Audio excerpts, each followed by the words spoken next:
We're here. We're live. It's Tuesday. You know the whole thing. I'm nervous today for some reason. So weird.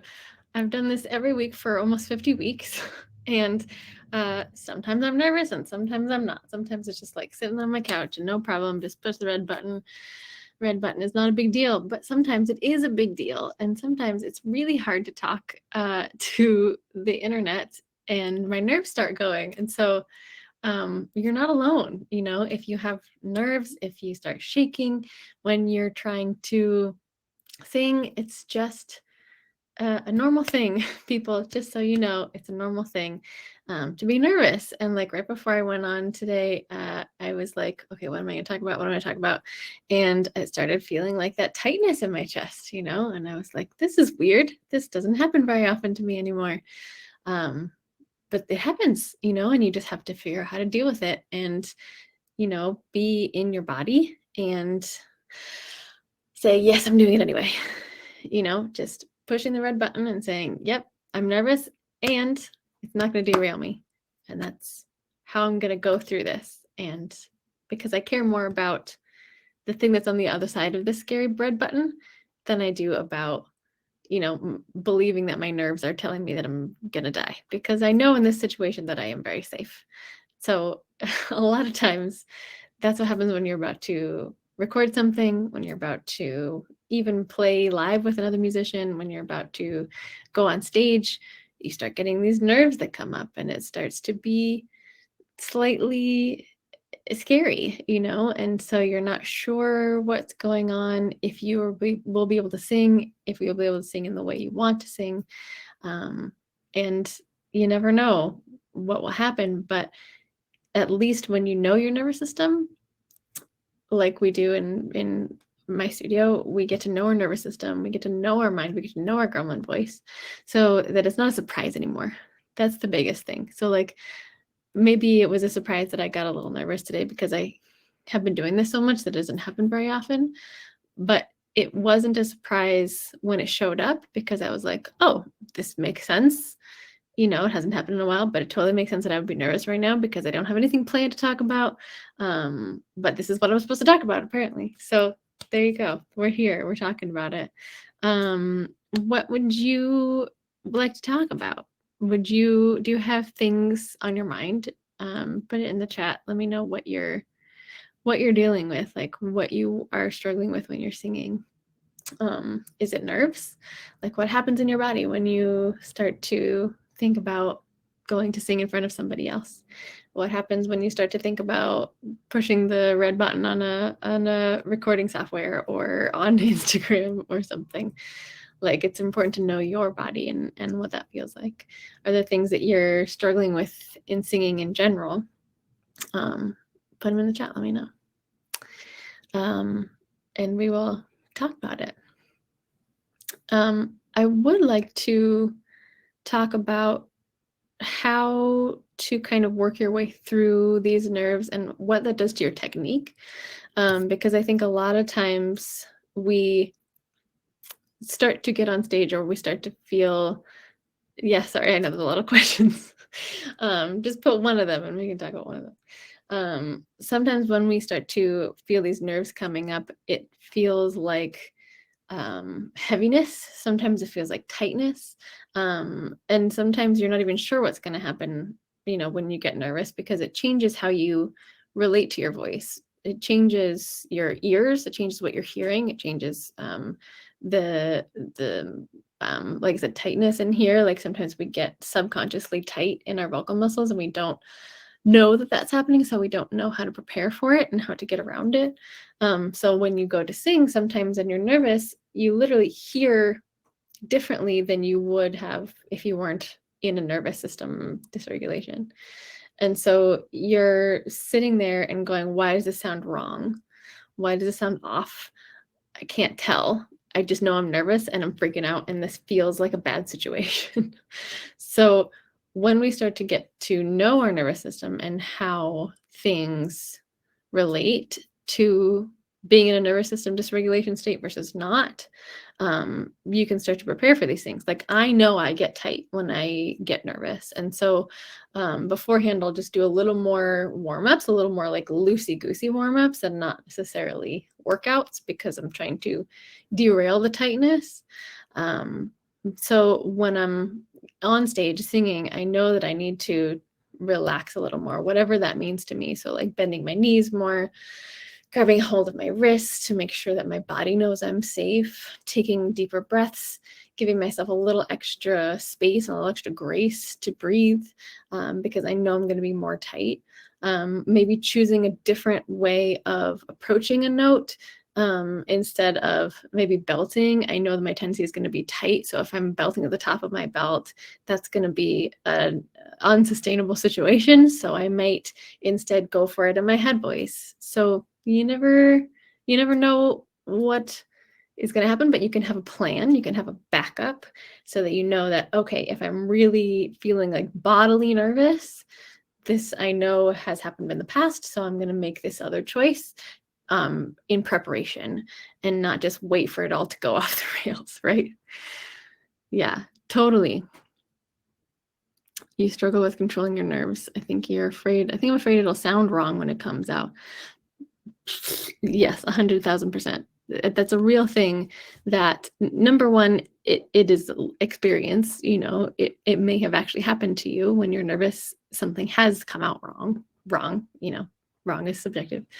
And so that is a thing that of course your nervous system remembers and it's like, yep, that's going to happen again. Remember that time that happened? This is what's happening, right? Your nervous system mirrors things. It just knows that that's going to happen. It knows, it predicts that what has happened before is going to come next. So of course that makes sense.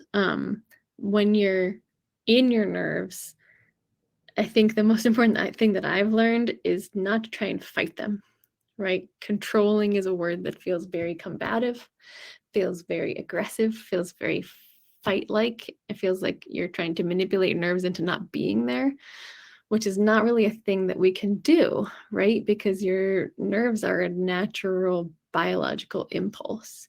And so it becomes a thing that if we fight it, we're just fighting ourselves. And that always leads to more tightness, more straining, because we're fighting ourselves. We're in battle on the inside, right? So the best thing I can tell you to do is start to know what your nervous system responses to fear are. And then just start to be like, oh, this is boring. This again, shaky, no problem. Clammy hands, I knew this was going to happen. It's not a thing. And so then it starts to become less of a trigger for you to feel like something is wrong and to get out of that situation. Mel Robbins has this great video about how to switch, because in your body, apparently anxiety, fear, and excitement are the same. So you'll have nerves if you're excited about something, or if you're totally afraid of something, it'll act the same in your body. But the difference is how you perceive it in your mind. So if you start to tell yourself, like if you imagine the best outcome and you start to get excited about it, like I'm so excited to her example was a roller coaster. Like if you're about to get on a roller coaster and you're excited about it, like you can change that perspective to being excited, like, oh, I'm gonna have so much fun, I'm gonna be so glad I did it, instead of, oh God, what I hope the worst doesn't happen, and you can change that in your mind and you have control over that. It's easier said than done, of course, but we can start to practice that in smaller situations as well, and we get better and better at it. Yeah, so it's totally understandable. Singing in front of people makes me shake for the first time. Then it gets less and less as you get more comfortable. Yeah, your brain hears different things when you're nervous because it is taking this risk that you're taking, whatever it is, if you're getting on stage or pressing record, it's taking it as an attack on your survival, right? Because the nervous system can't differentiate between safe risk and unsafe risk. So it thinks that you're being chased by a wild animal. And so then your hearing changes to the higher and lower frequency. I've learned so much about this, by the way, mostly from Ruby Rose Fox at Muscle Music. So go look her up. Highly recommend it. Muscle Music, 2 underscores. So when you're nervous, you start to lose the middle range, and you start to hear more high pitch and low pitch sounds. And so you're literally hearing your own voice differently coming out of your head. And it sounds different inside your head, even if you're not in nerves, but it's gonna mess with your brain unless you know it's happening. And then you can say, oh yeah, I knew this was gonna happen, not a big deal. Just like you knew the nerves are gonna happen. Oh yeah, I knew I was gonna get shaky. It's not a big deal. It's not a surprise. So I don't have to fight it. I don't have to deal with it. I don't have to control it because it's part of my biology and I know I can't control that, right? The excitement also scares me. Totally get that. Yes, it's a hard thing to differentiate sometimes. Just being outside your comfort zone is a whole other state, that we're not in very often. That's by the nature of it. It's something that you're not used to. So it's going to feel like a problem at first until you get in here and switch those wires, right? Small exposure to deal with it in tiny doses. Totally, exactly. Yes. So I think that's a very, very good thing to know about yourself. It's important to give yourself that grace to say, okay, I'm not there yet, but I'm putting myself in these little risk situations so that it becomes less scary to do that. Like, this is why I do this every week. Like I said, I was nervous right before I got on here. And, I didn't think that would happen because I've been doing this for almost a year every single week. And, but it still happens, and so obviously I haven't cured myself of the nerves because it's not a possible thing to do. I'm still going to get nervous every once in a while when my perceived preparedness is different.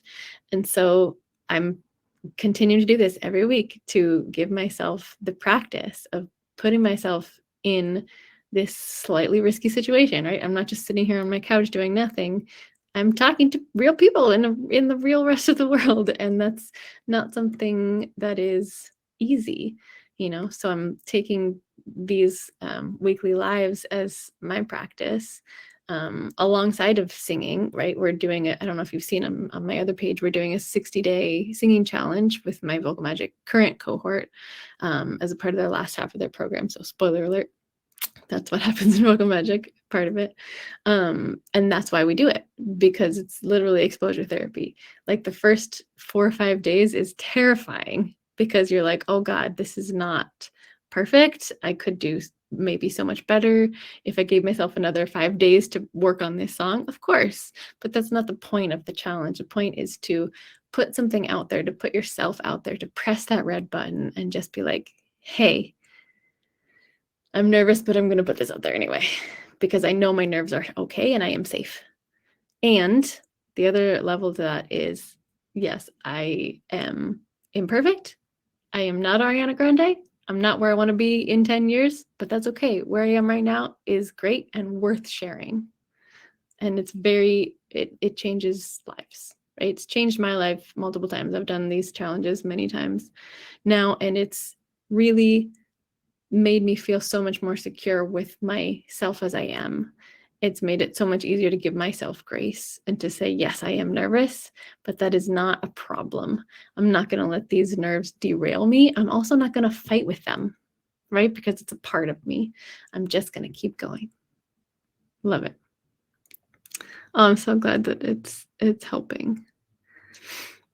You're working with your anxiety and your nervous system. Exactly. With singing in life. Singing is life, man. Singing is a microcosm of life. That's one thing I have learned. I'm so glad that you're not alone. So glad that you're feeling that. My brain always hears gremlins coming out of my mouth. Yes, totally. Yeah, and that is a real thing as well. Like the things that you say out loud, that you allow out of your mouth, it's not nothing. Like, even if nobody else is around to hear you say that, your brain is still hearing you say that. So if you're talking bad about yourself and you're saying, who are you? Like, who do you think you are to hit that note? What do you think you're doing? Like, you can do so much better than that. You better not post that. It's not good enough. Your brain hears that. And on a subconscious level, if you're not good at deflecting and separating, you're going to take in some of that, just like you did when you're a kid and maybe your mom was like, stop singing, you're too loud. Or, you had a teacher that was like, yeah, you're not a very good singer. You integrate that because you don't have the walls up yet, right, as a kid. And some part of you is still listening to the voices that it hears. And so if your voice is one of those, it's going to take that and say, wow, I am not good enough, right? It's going to start believing that. So your job as a human is to separate from that voice and to be like, no, I am not taking that today. I am not receiving that, right? I don't know if you guys follow Elise Myers, but one of her phrases is, I don't receive that. And I love it so much because you get to choose what you receive and what you don't, whether it's for your own voice or somebody else's, especially when it's about you and your own voice.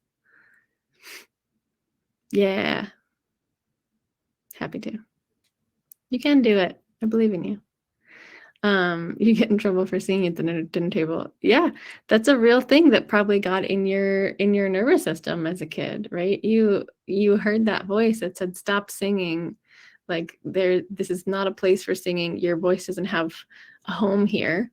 And so you integrate that on a very real level. And so what happens is you take that into adulthood without even knowing it. And then when you try and sing, there's all these nerves that come in. Like that voice is like wrapped around your nervous system. And it's like, who do you think you are? Your voice doesn't have a home here. And you are the one that has to listen to that and separate it and say, no, I'm not receiving that. I'm not taking that. I believe my voice has a home here. I can sing. And even though I'm not perfect yet, I'm still going to sing, because how else am I going to get better?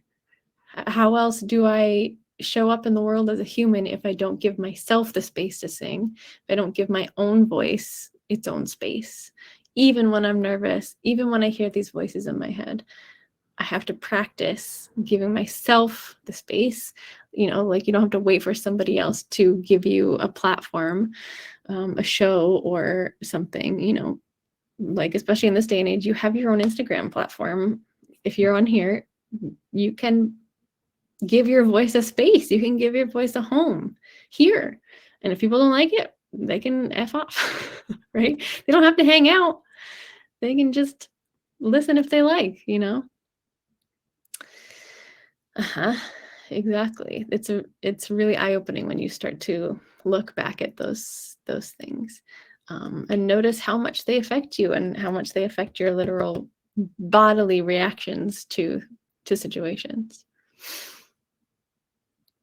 I told you, singing is life. When you can apply all this stuff to whatever else. This is why people in my programs and who have done singing with me have reported that they started to speak up for themselves in their job. They asked for a raise that they've been needing for many years. They quit when they didn't want to be in that job anymore, started their own companies, sold companies in order to do something else that was more fulfilling. Like, these things, if you apply them, mean so much to your nervous system, that how you show up in other places in your life that are not just singing and creative places, it changes you as a person. It changes how you start to see yourself. So I think a couple of weeks ago, I talked about my 100-day singing challenge that I did in 2017. And even though I was scared, I did it anyway. I posted myself singing for 100 days straight, over and over again, even though I was scared. Did I take days off? Sure, here and there, but I caught up. And every time I got scared to post something, my mantra was, nope, it's good enough. It's fine as it is. Just post it. Because I cared more about the integrity to myself, to show up imperfectly and to show up as I am and give myself grace, than I cared about other people saying like, oh, you missed that note. Who cares? One note. right? Nobody cares. And so over these 100 days, I started to, like, I didn't do it on purpose. I didn't even notice it was happening until after it had already happened. Like, I started to say, okay, well, if I am imperfect and good enough in other situations, maybe I am imperfect and good enough in this situation. Maybe I'm good enough so that I can start to believe in my own dreams. And so I quit a job. I found another job that worked better for me and my lifestyle. I ended a relationship. I didn't show up in this challenge meaning to do that. In fact, I really didn't want to, but I started to speak up for myself so much that it shook up the relationship in very necessary ways. Like it needed to end, right? I'm not saying that because it was like horrible, but it wasn't serving either of us anymore. And so I started to show up for myself and say, "Hey, this is where I'm at. Can you meet me here?" And then I wasn't met with the same feeling. And so we decided to part ways. And it was hard, but it was really what I needed in that moment. And so this showing up for yourself in the face of nerves, in the face of scary shit, changes all parts of your life. And I know that can be a scary thing, especially if you like your life as it is, if you're comfortable. If you're comfortable, you don't have to do this. But also, if you're not comfortable in the fact that you're not sharing your art, you're not sharing your voice, sometimes we need a shakeup. We need a shakeup. And if you're scared to share your voice, and if you have been for many years, chances are that you're the one that's in the way. And if you can practice little bits at a time, showing it for yourself in the face of nerves, in the face of fear, and learning how to give yourself little bits of risk so that it becomes something you can acclimate to over time, over 6 months or so, or however long you decide to keep showing up for yourself every day, it will start to become easier to share your voice and to speak up for yourself and to sing out loud, even if you're imperfect, even if you mess up, even if you sing wrong notes. Keep singing out loud because you have integrity with yourself. That's the thing. Even if your hands are shaking, even if you're clammy, even if your voice feels different technically, physically than it did an hour ago when you were in your car by yourself, we now know that that's going to happen. So it doesn't have to be such a, oh God, I'm going to die situation, right? Because your nervous system is just trying to keep you safe. And if you know that that's the hardware that's built in, it's just like, when you go to some website and your virus blocker pops up, it's like, hey, just so you know, you've never been here before, watch out for viruses. You're like, okay, got it, thank you. It's that's what this nervous system is doing. It's like, hey, I don't know what's about to happen. I've never been in this situation before, so I'm going to start shaking so you know that this is an unsure situation, so you can make a decision. Are you going to keep hanging out here, or are you going to run away? Like, is it an actual unsafe situation? So it's just the hardware that's popping up, and you have the choice whether to say, oh crap, I should really get out of this situation. Is this a dangerous situation? Is there a wild animal chasing me? Or is this good risk?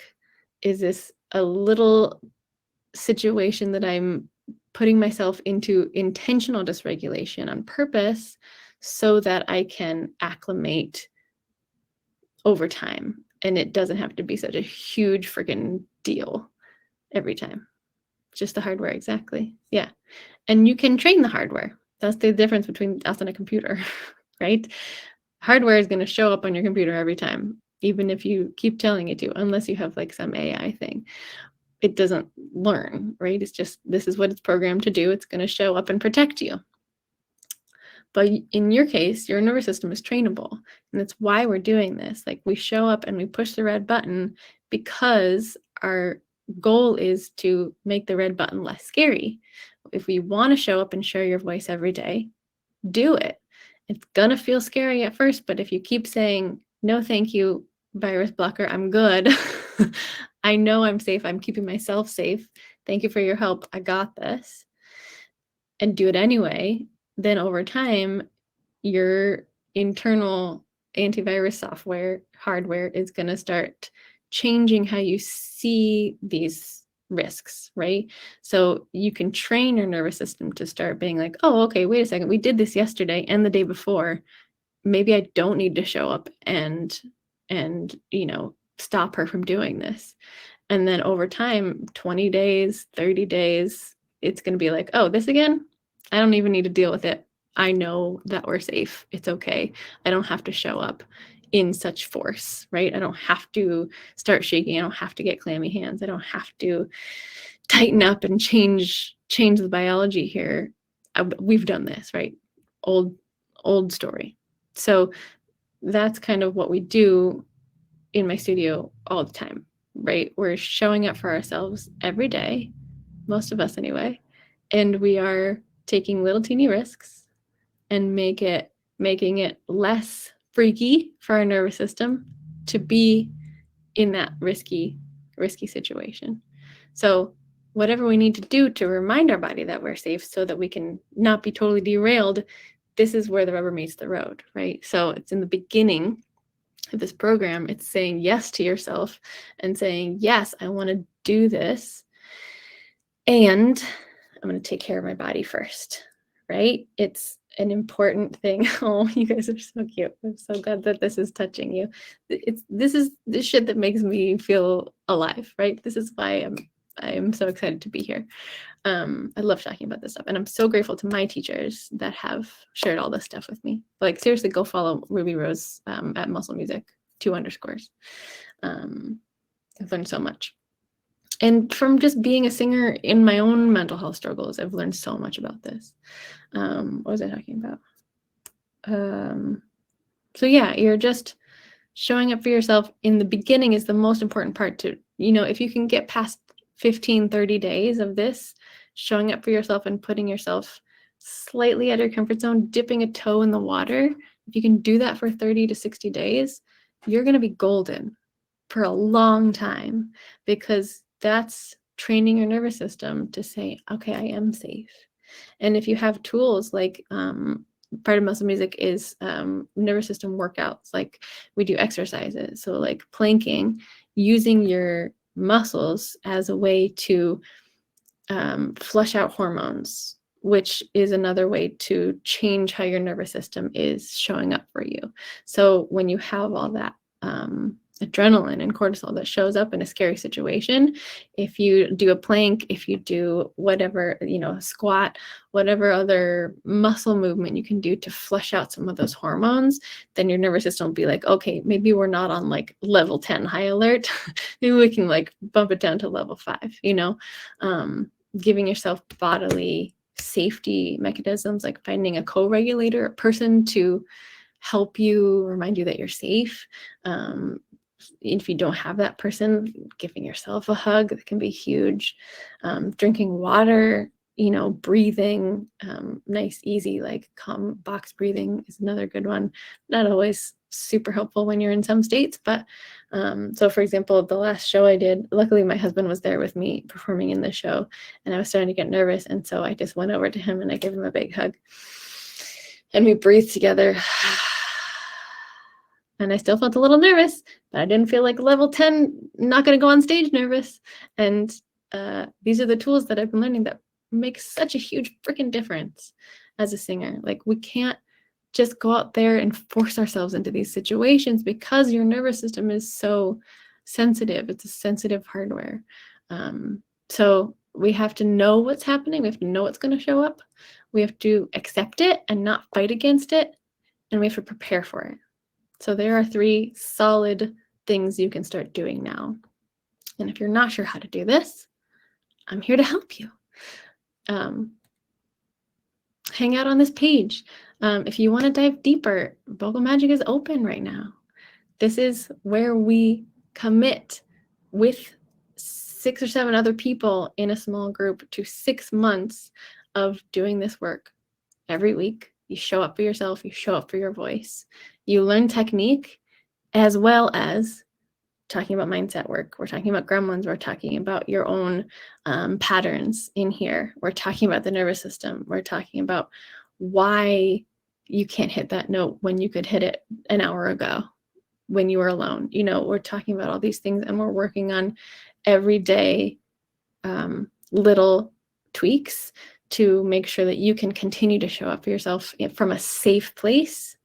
I'm not one of those teachers that's going to say, like, just do it. Just don't be afraid. Like, that's useless advice.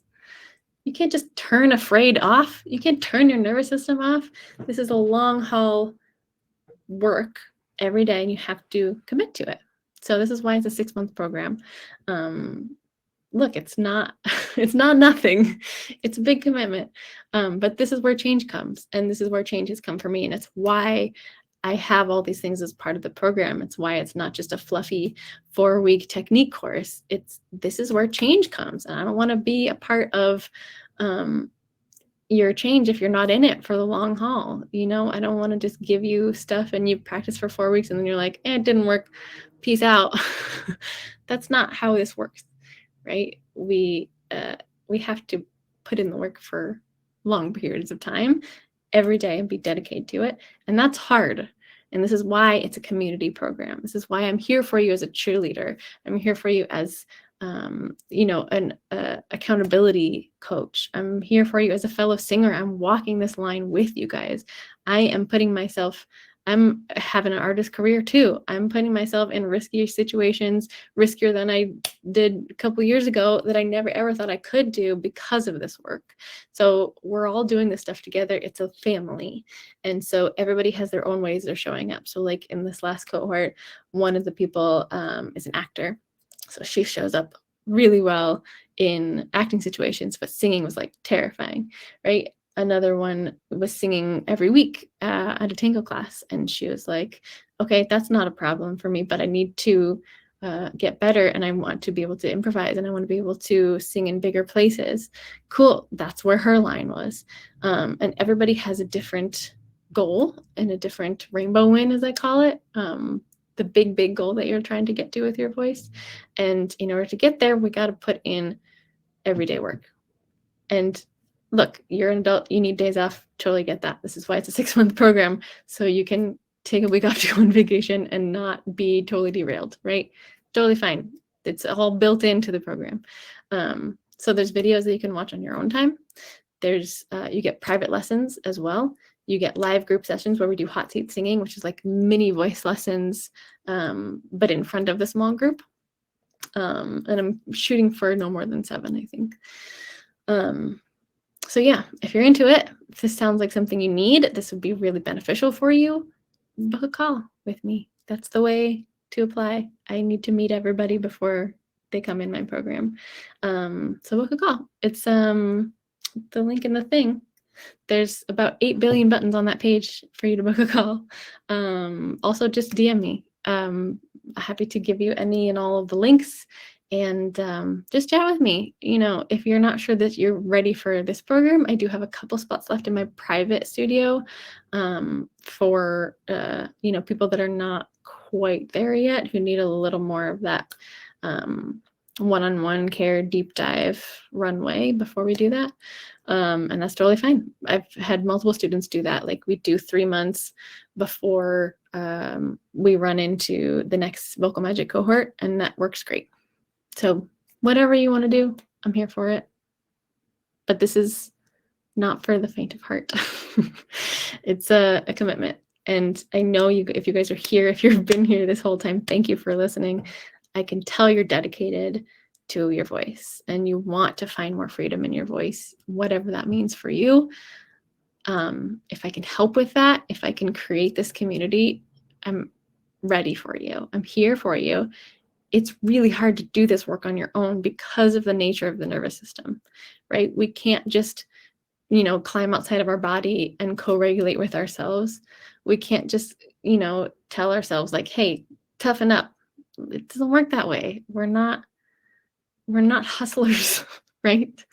We're not all Gary Vee. We can't just like punch our way into getting better at this. It takes acceptance, it takes grace, it takes softness with yourself, and that really happens more sustainably if you have a coach, if you have other people along the same lines of you, like struggling with the same stuff as you. So that's, I think, the most important thing I want to tell you. You can do this work. You can start it on your own, but I promise you it's going to go way easier and way faster with a family, with people who are on the same path as you.